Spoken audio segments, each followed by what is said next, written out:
नमस्कार दोस्तों, आप सभी का स्वागत है हमारे चैनल वास्तु सफर में। दोस्तों, अगर आप भी अपनी लाइफ में कुछ नया सीखने की चाह रखते हैं तो अभी हमारे चैनल वास्तु सफर को सब्सक्राइब कर लें। दोस्तों, हे माता वैष्णो, हे माँ, अपने भक्तों को अपने आने का संकेत जरूर देना। अगर आप मां दुर्गा से प्यार करते हैं तो सच्चे दिल से कमेंट बॉक्स में लिख देना। जय माता रानी। दोस्तों, नवरात्रि में यह 7 संकेत बताते हैं कि मां दुर्गा आपसे बहुत प्रसन्न है और आपके घर में स्वयं आ चुकी है। यह 7 संकेत आप भी अपने घर में जरूर चेक करना। नवरात्रि के पूरे 9 दिन देवी मां को प्रसन्न करने का सबसे अच्छा समय माना जाता है। इस समय की गई आराधना और पूजा पाठ का फल बहुत ही जल्दी प्राप्त होता है। नवरात्रि में मां दुर्गा चैतन्य होती है, इसलिए इन दिनों में की गई सच्ची भक्ति का परिणाम माता दुर्गा हमें तुरंत दिखा देती है। इस समय गलत कर्म करने से चैतन्य होने के कारण माता रानी हमें, अगर हम बुरा कर्म करें तो बुरा परिणाम भी तत्काल दिखाती है, हमें दंडित भी करती है। नवरात्रि के पूरे 9 दिन हमें पूर्ण रूप से सात्विक विचार से रहना चाहिए। हमें 9 दिनों तक कपट, छल, ईर्ष्या और द्वेष का परित्याग कर देना चाहिए। मां दुर्गा जिस घर में आती है उस घर को तीर्थों से भी ज्यादा पवित्र एवं शुद्ध कर देती है। वहां रहने वाले सभी लोगों की बुद्धि भक्तिमय हो जाती है और घर एकदम शांत रहता है, आनंददायी लगने लगता है। तो आप भी अपने घर में चेक करना। यह अगर 7 में से कोई भी संकेत आपको मिलने लगे तो समझ जाना माता रानी आपके घर में आ चुकी है। तो आइए जानते हैं कुछ संकेत को बताने से पहले अभी तक आपने वीडियो को लाइक नहीं किया है तो वीडियो को लाइक कर चैनल को सब्सक्राइब जरूर कर लेना और हाँ, कमेंट बॉक्स में अपनी राशि भी डाल दीजिएगा। यदि हमारे पास कोई उपाय होगा तो वह आकर हम आपके कमेंट के रिप्लाई में बता देंगे ताकि आपको लाभ प्राप्त हो जाए। दोस्तों, सर्वप्रथम मैं आप लोगों को नवदुर्गा के 9 स्वरूप एवं उनकी महिमा को बताऊंगा। इसके बाद मैं आप लोगों को संकेतों के बारे में बताऊंगा, कैसे और कौन से 7 संकेत हैं जिस संकेत से आप पता कर सकते हैं कि माता रानी अब आपके घर में आ चुकी है। अगर आज की वीडियो मिस कर दी तो सारी जिंदगी पछताना पड़ेगा। भाग्यशाली व्यक्ति के घर में माता रानी आती है और यह संकेत देती है, क्योंकि इस समय माता रानी हमारे घर में आ जाती है, लेकिन कुछ गलतियों के कारण हम माता रानी को पहचान नहीं पाते। यही सबसे बड़ी हमारी मूर्खता है। तो वीडियो को ध्यान से देखना।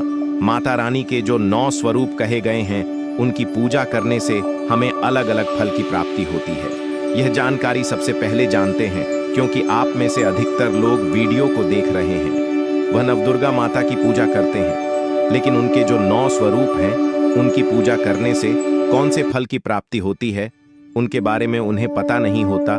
तो सारी जानकारी विस्तार से बताऊंगा। अगर आप माता रानी के सच्चे भक्त हैं तो वीडियो को पूरा जरूर देखना, क्योंकि अधूरा ज्ञान हमेशा खतरनाक साबित होता है। ध्यान से देखना और कमेंट बॉक्स में जय माता दी जरूर लिखना। नवरात्रि के प्रथम दिन हम देवी मां शैलपुत्री की पूजा करते हैं। नवरात्रि में जो माता का प्रथम स्वरूप है वह है शैलपुत्री। तो शैलपुत्री किस लिए बोला जाता है? यह पर्वतराज हिमालय के घर पुत्री के रूप में उत्पन्न हुई थी, इसलिए इनका नाम शैलपुत्री पड़ा है। नवरात्रि के प्रथम दिन हम माता शैलपुत्री की उपासना करते हैं। वृषभ में माता जो शैलपुत्री स्थित रहती है, वृषभ इनका वाहन है। यह अपने हाथों में खड्ग, चक्र, गदा, धनुष, बाण, परिक्षूल, सुमंडी, कपाल और शंख को धारण करके संपूर्ण आभूषण से विभूषित होती है। नीलमणि के समान कांति युक्त 10 भुजा माता के है, 10 चरण वाली है। इनके दाहिने हाथ में त्रिशूल और बाएं हाथ में कमल पुष्प सुशोभित है। देवी शैलपुत्री शक्ति, दृढ़ता, आधार पर स्थिरता का प्रतीक है। माता की उपासना करने से जीवन में स्थिरता आती है। तो अगर आप भी माता शैलपुत्री को प्रसन्न करना चाहते हैं तो आपके जीवन में स्थिरता आएगी। माता शैलपुत्री का जो बीज मंत्र है वह है ओम संघ शैलपुत्री देवीय नमः। नवरात्रि के द्वितीय दिवस हम माता ब्रह्मचारिणी की पूजा करते हैं। देवी ब्रह्मचारिणी की आराधना करने से कई प्रकार के मनोरथ की पूर्ति होती है। देवी ब्रह्मचारिणी इनका नाम क्यों पड़ा यह भी जान लेते हैं। तो भगवान शिव से विवाह करने के लिए प्रतिज्ञाबद्ध देवी माता पार्वती ने कठोर ब्रह्मचार्य का पालन किया। ब्रह्म का अर्थ होता है तपस्या और चारणी का अर्थ होता है आचरण करने वाली। तो इस प्रकार ब्रह्मचारिणी का अर्थ हुआ तप और आचरण करने वाली। तो माता रानी ने कठोर तपस्या की। भगवान शंकर को प्राप्त करने के लिए इनके स्वरूप का सर्वप्रथम बखान जानते हैं तो देवी ब्रह्मचारिणी के दाहिने हाथ में झप की माला है, बाएं हाथ में कमंडल है। देवी ब्रह्म का स्वरूप है, अर्थात तपस्या का मूर्तिमान रूप है। माता भगवती दुर्गा शिव स्वरूप गणेश, जननी, नारायणी, विष्णुमयी और पूर्ण ब्रह्म स्वरूपिणी के नाम से प्रसिद्ध है। देवी ब्रह्मचारिणी की उपासना करने से मनुष्य में तप, त्याग, वैराग्य, सदाचार और संयम की वृद्धि होती है। माता की कृपा से सर्वत्र सिद्धि और विजय की प्राप्ति होती है। माता ब्रह्मचारिणी का मंत्र है या देवी सर्वभूतेषु ब्रह्मचारिणी रूपेण संस्था नमस्तस्ये नमस्तस्ये। दिन मां चंद्र घंटा की पूजा करते हैं। इस देवी के मस्तक पर घंटे के आकार का चंद्र बना हुआ है, इसीलिए माता का नाम चंद्र घंटा पड़ा है। इनके जो चंद हैं यह भयंकर है। घंटे की ध्वनि से यह सभी दुष्ट दैत्यों का नाश करती है, इसलिए माता का नाम चंद्र घंटा पड़ा है। इनका स्वरूप जान लेते हैं तो मां के शरीर का रंग स्वर्ण के समान चमकीला है। इनके 3 नेत्र हैं, 10 हाथ है। इनके कर कमल, गदा, धनुष, बाण, खड्ग, त्रिशूल और अस्त्र शस्त्र लिए हुए हैं। अग्नि जैसे वर्ण वाली है, ज्ञान से जगमगा वाली है, दीप्तिमयी है। यह सिंह के आसन पर अरुण है तथा युद्ध में लड़ने के लिए अमुक रहती है। मां की कृपा से साधक के समस्त पाप, बाधाएं और जो परेशानियां आती हैं वे विनिते हैं, नष्ट हो जाती हैं। देवी की कृपा से जातक पराक्रमी और निर्भय होता है। अगर आप भी मां चंद्र घंटा की पूजा करते हैं तो आपको निर्भयता की प्राप्ति होती है। देवी मां चंद्र घंटा को ध्यान से सुनिए। देवी मां चंद्र घंटा का मूल मंत्र है ओम चंद्र घंटा। देवी नमः नवरात्र के चौथे दिन मां कुष्मांडा की पूजा करते हैं। अब कुष्मांडा क्यों पड़ा है, नाम से भी सुन लीजिए। यह माता कुष्मांडा है। यह हंसने मात्र से अंड का निर्माण करती है, अर्थात ब्रह्मांड का निर्माण करती है, ब्रह्मांड को पैदा किया है। माता कुष्मांडा ही सृष्टि का जो अस्तित्व है यह हम सबके बीच में लाई है, क्योंकि माता ने ही सृष्टि का निर्माण किया है, इसलिए माता का नाम कुष्मांडा पड़ा है। माता रानी की 8 भुजाएं हैं और यह 8 भुजाएं कई प्रकार की हैं। अपने हाथों में 8 भुजाओं में धनुष, बाण, कमल, पुष्प, अमृत कुंड, कलश, चक्र तथा गदा रखे हुए हैं और यह सभी प्रकार की 8 प्रकार की सिद्धि को अपने हाथों में प्रदान करने वाली कही गई है। इनका वाहन सिंह है और कुष्मांडा माता की आराधना करने से जातक के समस्त रोग और शोक जो होते हैं मिट जाते हैं। देवी हमें आयोग, यश और बल तथा आरोग्य प्रदान करती है। माता का मूल मंत्र है एयूएम कुष्मांडनम। दोस्तों, नवरात्र के 5वें दिवस माता स्कंद माता की पूजा करते हैं। शैलपुत्री ने ब्रह्मचारिणी बनकर तपस्या करने के बाद भगवान शिव से विवाह किया, तद स्कंद उनके पुत्र बने, अर्थात कार्तिकेय जो है उनके पुत्र बने, इसलिए माता स्कंद माता कहलाई। स्कंद महाराज को, स्कंद भगवान को अपनी गोद में हमेशा बैठे हुए माता रहती हैं, इसलिए इनका नाम स्कंद माता पड़ा है। देखिए, मैं इनके स्वरूप का बखान करना चाहूंगा। स्कंद माता की दाहिनी भुजा में कमलबाई भुजा में वर मुद्रा है। इनकी 3 आंख हैं, 4 भुजाएं हैं। वर्ण पूर्णतः शुभ्र कमल के समान है। यह कमल पर विराजमान के समान इनके शरीर में कांतिमय है। इनका शरीर एकदम चमकीला है। इन्हें कई प्रकार के नामों से जाना जाता है, पद्मासन देवी भी कहते हैं। दोस्तों, अब स्कंद भगवान इनकी गोद में है, इसीलिए इन्हें स्कंद माता भी कहते हैं। और इन माता की उपासना करने से समस्त इच्छाओं की पूर्ति होती है और परम शांति की, परम सुख का अनुभव होता है। भक्तों को अभिवस्तु की प्राप्ति यह स्वयं कराती है। जो भी आपको वस्तु चाहिए, इनकी पूजा करने से, आराधना करने से सभी प्रकार की वस्तु की प्राप्ति होती है, ऐश्वर्य मिलता है। दोस्तों, अगर आप मां स्कंद की पूजा करते हैं तो ऐश्वर्य की प्राप्ति होती है, सभी प्रकार की सिद्धियों की प्राप्ति होती है। माता का मूल मंत्र, बीज मंत्र ओम देवी स्कंद माताएं नमः, यह माता का मूल बीज मंत्र है। दोस्तों, इसके बाद नव के 6ठे दिन देवी कात्यायनी की पूजा करते हैं। मां दुर्गा के 6ठे रूप को मां कात्यायनी के नाम से जाना जाता है। महर्षि कातिन की कठिन तपस्या से प्रसन्न होकर उनकी इच्छा अनुसार उनके यहाँ पुत्री के रूप में पैदा हुई थी। महर्षि कात्यायन ने इनका पालन पोषण किया था, इसलिए माता का नाम कात्यायनी पड़ा है। अब इनका स्वरूप जान लेते हैं तो माता कात्यायनी का स्वरूप अत्यंत दिव्य और स्वर्ण के समान चमकीला है। यह अपनी प्रिय सवारी सिंह पर विराजमान रहती है। इनकी 4 भुजाएं हैं। यह भक्तों को वरदान देती हैं। इनका एक हाथ अभय मुद्रा में है, दूसरा हाथ वव मुद्रा में है और अन्य हाथों में तलवार तथा कमल फूल लिए हुए हैं। माता की भक्ति जातक को अर्थ, धर्म, काम और मोक्ष चारों फल प्रदान करती है। साधक अलौकिक तेज और प्रभाव से युक्त हो जाता है। इनकी पूजा करने के बाद माता का जो मूल बीज मंत्र है वह इस प्रकार से है, ऐं देवी कात्यायनी नमः। इस मंत्र से जाप करके माता को प्रसन्न कर सकते। नवरात्र की सप्तमी तिथि नवरात्रि के 7वें दिन माता काल रात्रि की पूजा करते हैं। जी हाँ, माता काल रात्रि की उपासना करते हैं।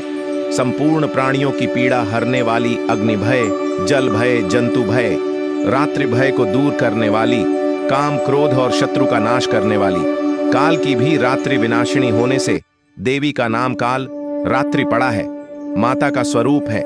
माता के शरीर का रंग काला है, बाल बिखरे हुए हैं, गले में मुंड माला है, 3 नेत्र हैं, हाथ में गदा पकड़े हुए हैं, दाहिना हाथ व मुद्रा में, दूसरा हाथ अभय मुद्रा में है, बाएं हाथ में लोहे का कांटा और नीचे वाले हाथ में कटार रखे हुए हैं। इनकी पूजा करने से सभी पापों से मुक्ति, दुश्मनों का नाश और तेज बढ़ता है। माँ अपने भक्तों के सभी प्रकार के कष्टों और भय से मुक्त करती है। माता का जो बीज मंत्र है ओम ऐं हलिम क्लीम चामुंडाय विचय, इस मंत्र का जाप करने से माता बहुत ही प्रसन्न होती है। या फिर ओम काली के नम इस मंत्र का भी जाप कर सकते हैं। दोस्तों, नवरात्रि के अष्टमी के दिन नवरात्रि के जो अष्टम स्वरूप कही गई है, माँ महागौरी, मां दुर्गा का जो अष्टमी स्वरूप है यह महागौरी है। हिमालय में तपस्या करते समय गौरी का शरीर धूल मिट्ट से ढककर मलिन हो गया था, जिसे शिव ने गंगा जल से ढोकर के मल को बाहर निकाल मलिन शरीर को गौर वर्ण प्रदान किया। इसलिए माता का नाम गौरी पड़ा है, महागौरी पड़ा है। इनका स्वरूप जान लेते हैं और इनकी पूजा करने से क्या फल प्राप्त होता है, आइए जानते हैं। तो देवी माता का स्वरूप कुछ इस प्रकार से है। देवी महागौरी के वस्त्र एवं आभूषण जो है श्वेत कलर के हैं। इनकी 4 भुजाएं हैं और वाहन वृषभ है। दाहिना हाथ अभय मुद्रा तथा दूसरे हाथ में त्रिशूल लिए हुए हैं। बाएं हाथ में डमरू और नीचे का बाएं हाथ वर मुद्रा में है। यह सुहासिनी, शांति मूर्ति और शांत मुद्रा में है। मां की कृपा से अलौकिक सिद्ध की प्राप्ति होती है। देवी महागौरी भक्तों को जो भी उनके जीवन में चल रहे कष्ट है उनको तत्काल दूर करती है। जो देवी मां का अष्टम स्वरूप महागौरी कहा गया है, यह सभी देवियों की तुलना में सबसे जल्दी प्रसन्न हो है। और अगर आप जल्दी प्रसन्न करना चाहते हैं देवी नव दुर्गा के स्वरूप में किसी भी देवी को, तो आप महागौरी की पूजा करना शुरू कर दीजिए। इनकी पूजा करने से यह तत्काल प्रसन्न होती है। दोस्तों, देवी का जो 9वां स्वरूप कहा गया है वह है सिद्धदात्री। मां जी का जो 9वां स्वरूप है वह है सिद्धदात्री। यह सभी प्रकार की सिद्धि को देने वाली है। ममता मोह से वृत्त होकर के महर्षि मेधा के उद्देश्य से समाधि ने देवी की आराधना की थी और ज्ञान प्राप्त करके मुक्ति प्राप्त की थी। सिद्ध अर्थात मोक्ष को देने वाली। तो देवी मां की पूजा पाठ करने से सभी प्रकार की सिद्धि की प्राप्ति होती है, सभी प्रकार की कामना की पूर्ति होती है। इसीलिए नवरात्र के 9वें दिन इनकी पूजा करते हैं। इनका स्वरूप जान लेते हैं। मां सिद्धदात्री की 4 भुजाएं हैं। वर्ण जो है रक्त वर्ण के हैं। वाहन इनका कमल पुष्प पर आसन है। एक हाथ में कमल, दूसरे हाथ में चक्र, तीसरे हाथ में गदा, चौथे हाथ में शंख है। देवी प्रसन्न मुद्रा में है। इनकी आराधना से साधक को अनिमाइज दूत श्रवण करने की सिद्धि आदि समस्त सिद्धि नवनिधि की प्राप्ति होती है। दोस्तों, इनकी पूजा से असंभव कार्य को भी संभव कर सकते हैं। इसलिए अधिकतर जितने भी जातक हैं, साधक हैं, सिद्ध प्राप्त करने वाले जातक मां सिद्धदात्री की पूजा करते हैं। और मां कभी भी, चाहे असुर हो या मानव हो, चाहे दानव हो, चाहे कोई भी हो, कितना भी उत्तम साधु क्यों ना हो, किसी पर यह भेदभाव नहीं करती, सभी को यह सिद्धि प्रदान करती हैं। इनका जो बीज मंत्र है ओम सिद्धिदात्री नमः। आप में से अधिकतर दर्शक हमें कमेंट करते हैं कि गुरुजी हमें सिद्ध की प्राप्ति करने के लिए क्या करना चाहिए। तो अगर आप सिद्ध प्राप्त करना चाहते हैं तो माँ सिद्धिदात्री की आराधना करना शुरू कर दीजिए। और जो बीज मंत्र बताया है, इस बीज मंत्र का जितना ज्यादा हो सके जाप करें। इस बीज मंत्र का जाप करने से आपको 8 प्रकार की सिद्धि और 9 प्रकार की निधि की प्राप्ति होती है। दोस्तों, आइए अब इस वीडियो में जानते हैं। नवरात्रि में यह 7 संकेत बताते हैं। माँ दुर्गा आपसे बहुत प्रसन्न है और आपके घर में आ चुकी है। पहला संकेत है बार गौ माता का आना। जिस घर में माँ दुर्गा रहती है, उस घर में उनकी बहन कामधेनु उनकी सेवा के लिए, उनके दर्शन के लिए बार बार घर के द्वार पर बिल्कुल ही आती है और यह घर के इर्द गिर्द घूमती रहती है।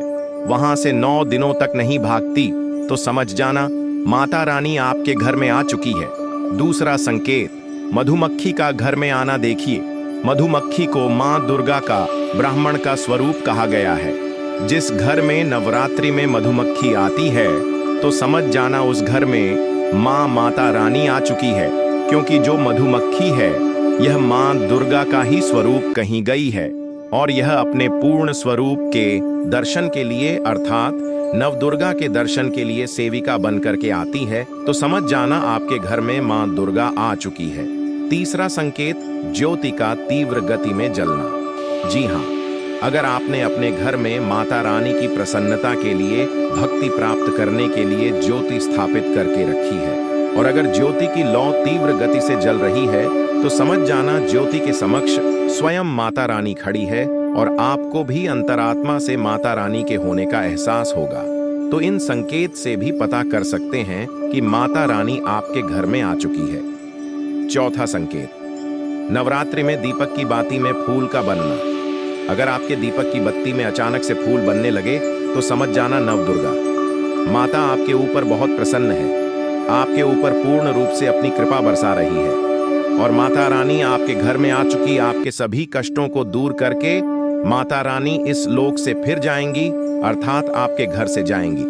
दोस्तों, 5वां संकेत बताते हैं, बार बार घर में अगर काली चींटी निकलने लगे, अगर काली चींटी समूहवत निकल रही है और रास्ता काट रही है, तो समझ जाना माता रानी आ चुकी है और आपकी सभी प्रकार की इच्छा को पूर्ण करके जाएंगी। यह माता लक्ष्मी के होने का एहसास कराता है। 6वां संकेत, अचानक घर में मनमोहक सुगंध आ लगे। अगर आपको अपने घर में अचानक से इत्र जैसी कोई सुगंध आने लगे, तीव्र सुगंध आने लगे, ठंडी हवा चलने लगे, तो समझ जाना माता रानी आ चुकी है और अपने होने का एहसास आपको दे रही है। तो इन संकेतों से भी पता कर सकते हैं कि माता रानी आपके घर में आ चुकी है।